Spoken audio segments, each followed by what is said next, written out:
Hi, it's time for another verb of the day. Today's verb is seek. Let's take a moment to look at some of the definitions or ways that we use this verb. The first way you might hear seek used is to mean to try to find something. So this something could be something you have misplaced or something you have lost.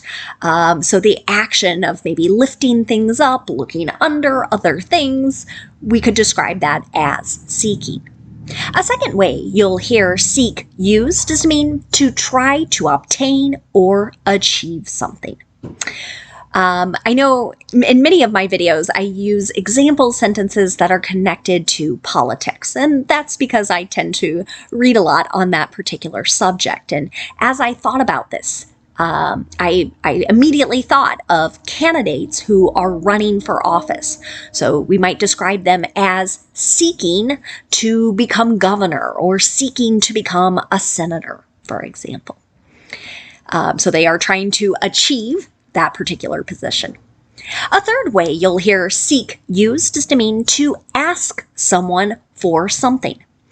An example of this could be to seek advice. Ask another person, what should I do in this particular situation? A fourth way you'll hear the verb seek used is to mean to search for and successfully find someone or something. You should know that the verb seek is an irregular verb. To make the progressive form of this verb, all you need to do is add ing to form seeking. The past tense and participle forms of this verb have a pretty significant spelling change, but the past tense and participle forms will be the same. It's spelled S-O-U-G-H-T and it's pronounced sought. Sought. Okay? Let's take a moment to look at some phrasal verbs with seek. One that you might either see or hear is to seek after. This generally means someone is trying to find or get something.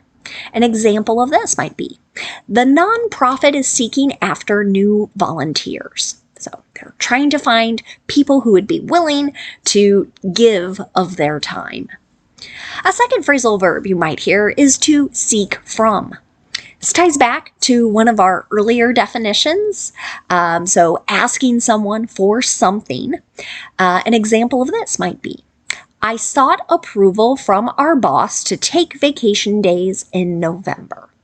So typically, how you're going to hear this phrasal verb used, seek from, the something that you are asking for, that's going to come between our verb and our preposition from.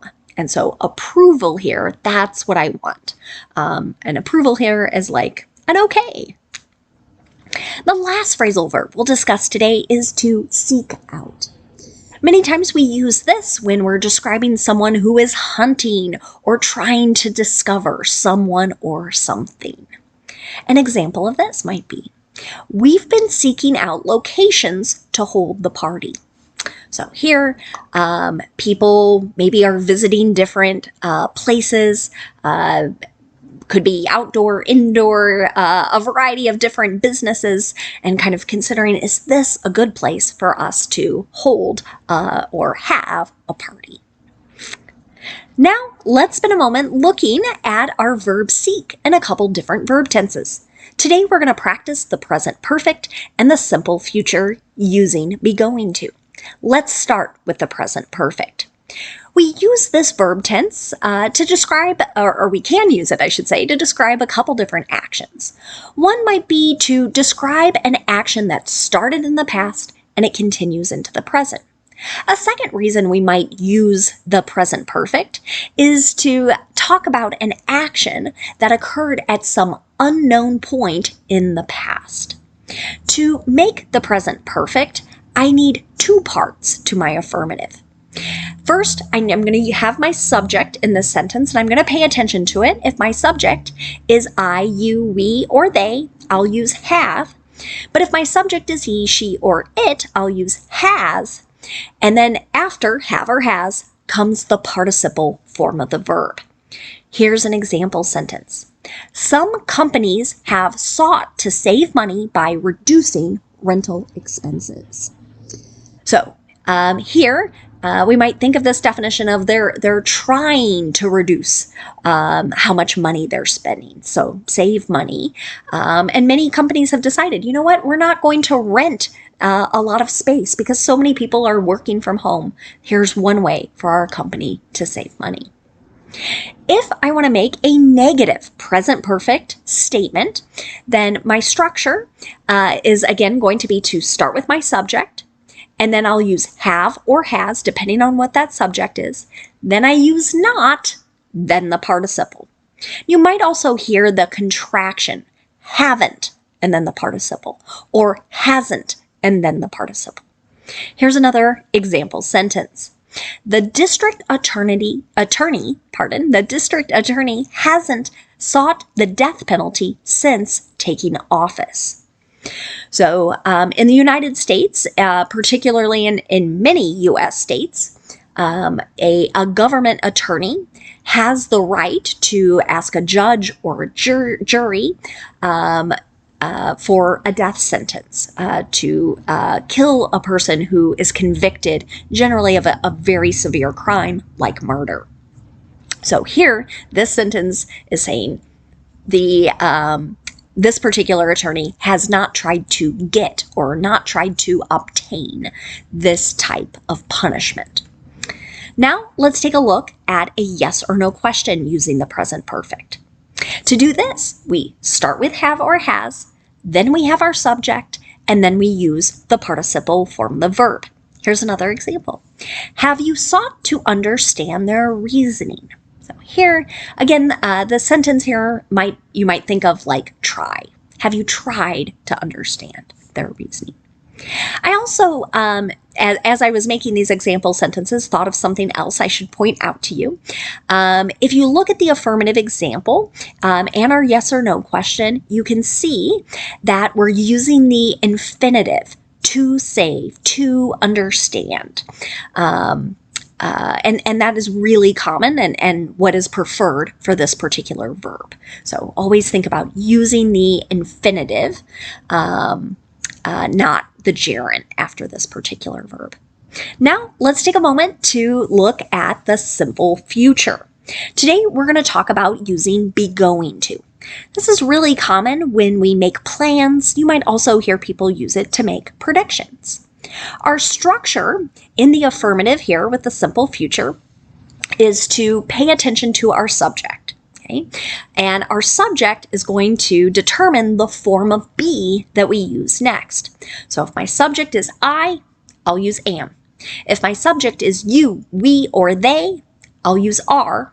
And if my subject is he, she, or it, I'll use is. And then after that, the rest of the structure is the same. So subject, present form of be, and then we're going to use going to, and then the base verb. Here's an example sentence. People who cannot make a living legitimately are going to seek other ways to earn money. Okay? So here, someone might be making a prediction with this statement.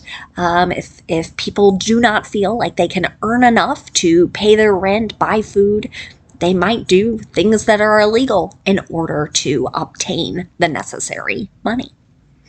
Now let's look at a negative simple future sentence. Our structure here, again, will be to start with our subject and then a present form of be. Then we'll use not and then going to and the base verb. You might hear a contraction with are not, aren't, or is not, which can become isn't, but there is no contraction with am not. Here's another example sentence. Many people addicted to drugs aren't going to seek treatment due to its cost. So the cost of getting help, getting maybe even being out of work for an extended period of time as they receive treatment. Okay.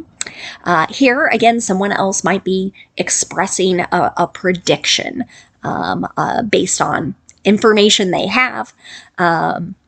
Now let's take a look at a yes or no question. To do this in the simple future using be going to, we start with a present form of be, and that form needs to match the subject, and the subject comes next. Then we have going to and the base verb. Here's an example. Is she going to seek counseling or therapy?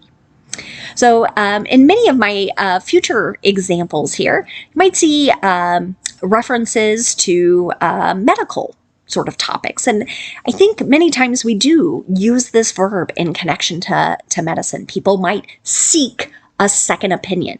They might go to another doctor to see if they think their diagnosis or the proposed treatment is a good plan. Now, let's spend a moment looking at some words and a phrase related to our verb seek. The first thing we're going to look at is the noun seeker. Whenever you see that suffix er, I hope you're thinking a person who, and then we can look back at our root word. So this is going to be a person who seeks or a person who tries to find or obtain something. An example of this might be, the investigator vowed to be a seeker of the truth. Okay, so here, vowed is like promise. So here we have someone promising to find the truth. A phrase that you might hear is to seek one's fortune. I feel like this phrase has been used a lot in literature, various stories, books, movies, etc., where we're discussing a person or maybe a group of people that travel to a different place in order to achieve wealth, or maybe to achieve wealth and success. An example of this might be, he left his hometown to seek his fortune in the big city. The last word we're going to discuss today is the noun hide and seek. Maybe you've heard your children playing this game. It's generally a game played by children. And in this particular game, we have one person, they kind of close their eyes, maybe they count to 30 or 100. It kind of depends on where they're playing and how old the kids are that are playing. And the other players in this game, they go off and they hide. And after the time is up, then the one person begins to look for the people who have hidden. And so that's the whole game. So others hide, and then there's one person who tries to find them. That's how it gets its name, hide and seek.